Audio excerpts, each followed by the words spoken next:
بسم اللہ الرحمن الرحیم۔ السلام علیکم ورحمۃ اللہ وبرکاتہ۔ My dear brothers and sisters, آج جس موضوع پہ ہم بات کریں گے وہ ہے غفلہ، یعنی کہ انسان جب اللہ تعالیٰ سے غافل ہو جاتا ہے تب اس کے دل پہ کیا نیگیٹو اثرات پڑتے ہیں۔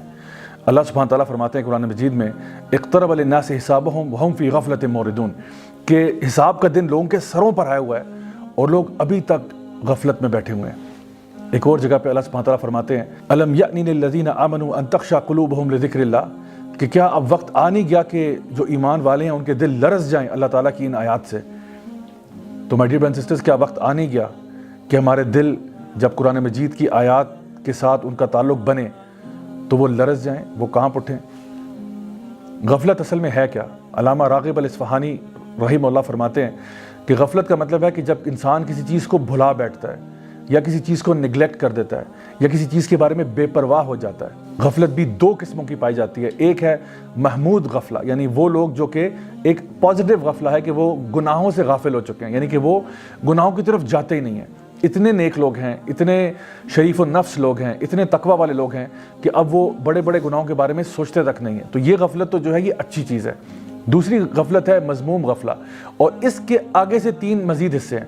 ایک اس میں عارضی غفلت ہوتی ہے جو کہ تھوڑے دیر کے لیے انسان کے اوپر آتی ہے، کسی نیک انسان پہ بھی آ سکتی ہے، ویسے وہ بڑا نیک لائف سٹائل گزار رہا تھا لیکن کچھ دیر کے لیے وہ غافل ہو گیا اور اس سے گناہ ہو گیا، تو اس کو عارضی غفلہ کہتے ہیں۔ دوسرے نمبر کے اوپر جو غفلہ ہے اس کو متکرر غفلہ کہتے ہیں، یعنی یہ وہ ہے جو کہ کنسسٹنٹ غفلہ ہے، جو کہ کسی فاسق اور فاجر کو آتی ہے، جو ایک مستقل گناہوں کی سٹیٹ کے اندر ہوتا ہے اور کم ہی ہوتا ہے کہ وہ واپس سیدھے راستے کی طرف آتا ہے۔ اور پھر ایک ہوتی ہے جس کو تامہ کہتے ہیں، تامہ غفلہ، یعنی وہ جو کہ پرماننٹ غفلہ ہے، جو کہ کفار کے اوپر، منافقین کے اوپر چھائی ہوتی ہے، جس کی وجہ سے وہ پرماننٹلی اللہ تعالیٰ سے دور ہو جاتے ہیں۔ تو یہ وہ غفلتیں ہیں جن سے انسان کو بچنا چاہیے۔ اب سوال یہ پیدا ہوتا ہے کہ آخر انسان غافل کس چیز سے ہوتا ہے؟ انسان غافل ہوتا ہے اللہ کے دین سے، قرآن مجید سے، ذکر کرنے سے، حفاظت کی دعائیں پڑھنے سے، نیک نیت رکھنے سے، اور جتنے بھی نیک اعمال ہیں ان کی پرائیورٹی کو غلط کر دیتا ہے، یہ بھی غفلت کی ایک نشانی ہے، اور اپنے زندگی کے مقصد سے غافل ہو چکا ہے، حتیٰ کہ قیامت کے دن سے غافل ہو چکا ہے۔ اللہ سبحانہ تعالیٰ فرماتے ہیں ایسے لوگوں کے بارے میں اولئک کالانعام بل ہم اضل اولئک هم الغافلون، یہ لوگ جانوروں جیسے ہیں، نہیں شاید اس سے بھی بدتر، یہی تو غافل لوگ ہیں۔ یعنی سبحان اللہ، بھیڑ بکریاں بھی اتنی غافل نہیں ہوتی جتنا کبھی کبھار انسان ہو جاتا ہے۔ اب سوال یہ پیدا ہوتا ہے کہ آخر غفلت انسان کو ہوتی کیوں ہے؟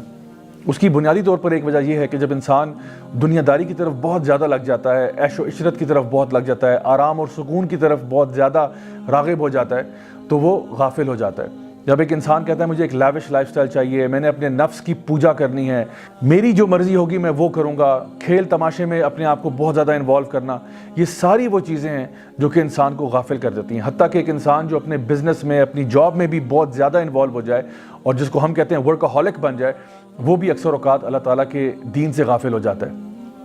آج اگر آپ پوری امت کا حال دیکھیں تو صورتحال کچھ ایسی ہے کہ لوگ یا تو اپنی فیملیز میں بہت بزی ہیں، یا اپنے کریئرز کو بنانے میں بہت بزی ہیں، یا اپنے لائف سٹائل کو اپ گریڈ کرنے میں بہت بزی ہیں، اور یہ بھول چکے ہیں کہ ہم نے لوٹ کر اللہ کے پاس جانا ہے۔ انا للہ و انا الیہ راجعون، ہم بھول چکے ہیں کہ ہم نے اللہ کے سامنے ایک دن پیش ہونا ہے، اور اللہ تعالیٰ فرماتے ہیں قرآن مجید میں فَمَن يَعْمَلْ مِثْقَالَ ذَرَّةٍ خَيْرٍ يَرَهُ وَمَن يَعْمَلْ مِثْقَالَ ذَرَّةٍ شَرٍّ يَرَهُ، اس دن جو تم نے ذرہ برابر خیر کا کیا ہوگا وہ بھی سامنے آ جائے گا، اور جو تم نے ذرہ برابر شر کا کیا ہو جائے گا وہ بھی سامنے آ جائے گا۔ آج کل کے میسج کو اگر ہم دیکھیں تو اکثر اوقات لوگ قرآن مجید سے غافل ہیں، نبی کریم صلی اللہ علیہ وسلم کی سنتوں سے غافل ہیں، اور شاید اللہ تعالیٰ کے دین پر عمل کرنا ہماری وش لسٹ میں ہی نہیں ہے۔ یہی سب سے بڑا المیہ ہے۔ ہم کہتے ہیں ہم نے بڑا آدمی بننا ہے، ہم نے اپنے کاروبار کو پروگریس کرانا ہے، ہم نے اپنی جاب میں آگے بڑھنا ہے، لیکن اللہ کا بندہ بننا ہے، یہ ہماری وش لسٹ میں بھی اللہ معاف کرے نہیں آتا۔ اب اصل میں جو غفلت کی سٹیٹ میں انسان چلا جائے، جس کا دل غافل ہو جائے، اس کے اوپر پنشمنٹس کیا ہیں؟ علماء اس کے بارے میں بیان کرتے ہیں کہ ایسا شخص جو ہے اس کی پنشمنٹ دنیا میں بھی ہوتی ہے اور آخرت میں بھی ہوتی ہے۔ ایسا شخص جو ہے اس کی زندگی سے اللہ تعالیٰ برکتوں کو اٹھا لیتے ہیں، اس کی دعائیں قبول نہیں ہوتی، شیطان اس کے اوپر حاوی ہو جاتا ہے اور وہ بدترین انجام کی طرف پہنچتا ہے، یعنی کہ اس کا جو انجام دنیا میں بھی ہوتا ہے وہ بہت برا ہوتا ہے، آخرت میں تو برا ہوگا ہی ہوگا۔ اللہ سبحانہ تعالیٰ نے بنی اسرائیل کا ذکر کیا قرآن مجید میں سورۃ البقرہ کے اندر، یا بنی اسرائیل اذکروا نعمتی التی انعمت علیکم وانی فضلتکم علی العالمین، کہ اے بنی اسرائیل یاد کرو کہ اللہ تعالیٰ نے تمہارے اوپر کتنی نعمتیں کی تھی اور تمہیں تمام عالمین کے اوپر فضیلت عطا فرمائی۔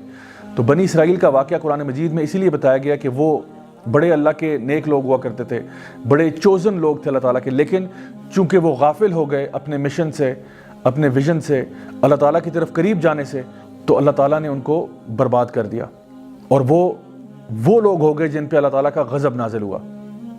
My dear brothers and sisters, بالکل اسی طرح سے اللہ سبحانہ تعالیٰ سورہ آل عمران کے اندر مسلمانوں کو اب یہ ٹائٹل دیتے ہیں، یہ کہہ کر کنتم خیر امۃ اخرجت للناس تأمرون بالمعروف وتنہون عن المنکر وتؤمنون باللہ، کہ تم اے مسلمانوں اب بہترین امت ہو۔ ایک زمانے میں بنی اسرائیل ہوا کرتے تھے، اب تم بہترین امت ہو، لیکن کیوں؟ جسٹ بیکاز تم ایک مسلمان فیملی میں پیدا ہو گئے اس لیے بہترین امت ہو؟ نہیں، اس لیے تم بہترین امت ہو اگر تم اپنے فریضے کو پورا کرو۔ تأمرون بالمعروف وتنہون عن المنکر وتؤمنون باللہ، تم لوگوں کو نیکی کا حکم دو، برائی سے روکو اور اللہ پر ایمان لاؤ۔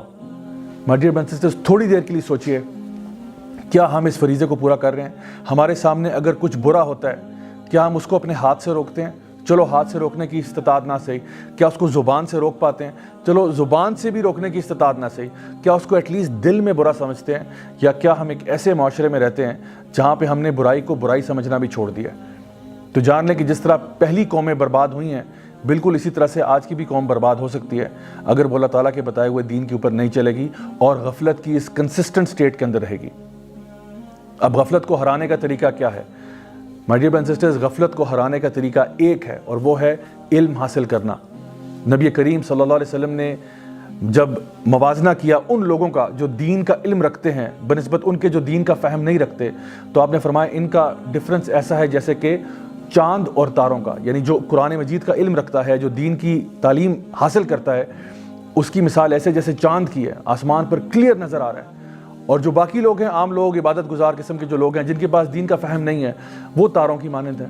اور آپ نے فرمایا کہ تم میں سے جو علم والا ہے اور جو علم نہیں رکھتا، اس کی مثال ایسے ہے کہ جیسے میری، یعنی کہ نبی کریم صلی اللہ علیہ وسلم کا اگر مقابلہ کیا جائے امت کے سب سے ادنا شخص کے ساتھ، یہ مقابلہ ہے اگر آپ دیکھیں جو علم حاصل کرنے والے ہیں۔